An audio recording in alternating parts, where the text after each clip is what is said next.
नमस्कार खांटी Odia village रोसई channel को आपण मानक अनेक अनेक स्वागत। आज मु आपण मानक पई नहीं आछि कंचा कदली गोटे टेस्टी रेसिपी।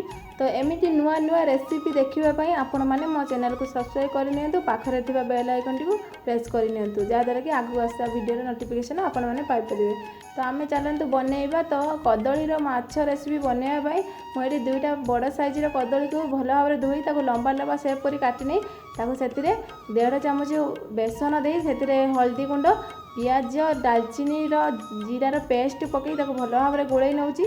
तो गोल नहीं से लंका गुंड भी पकई तो गोल नहीं रखी नहीं। एवं मु पैन बसई से तेल देदेली भाजवाई।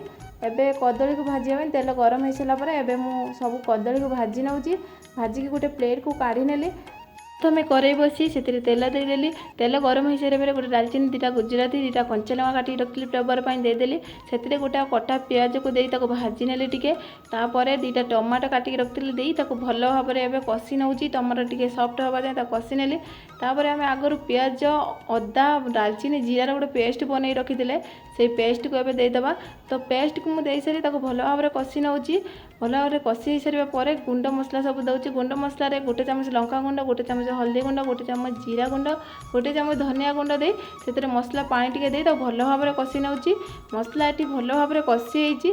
तो भल भाव में मसला कषि सारापर मुझे भाजिकी रखि कदली आगुरी मुझे गोटे बड़ साइजर आलू को भाजिकी रखी दे भल भाव में कषि नवा। परिबा सब भल भाव में कषि सारी से मुझे 3 गिना पानी दे दूची। पानी दे भल भाव में गोल नौची। आपड़ जमी ग्रेवी चाहूबे से अनुसार पानी देवे। तो भल भाव में फुटी सारापर एवं प्रस्तुत हो सारी गैस फ्लेम को बंद कर देछि। तो आपड़ देखु एवं प्रस्तुत हो सारी कदली माछ रेसिपी। जहाँ को भी सर्व करेंगे से जानीपर जे एटा कदली कि माछ।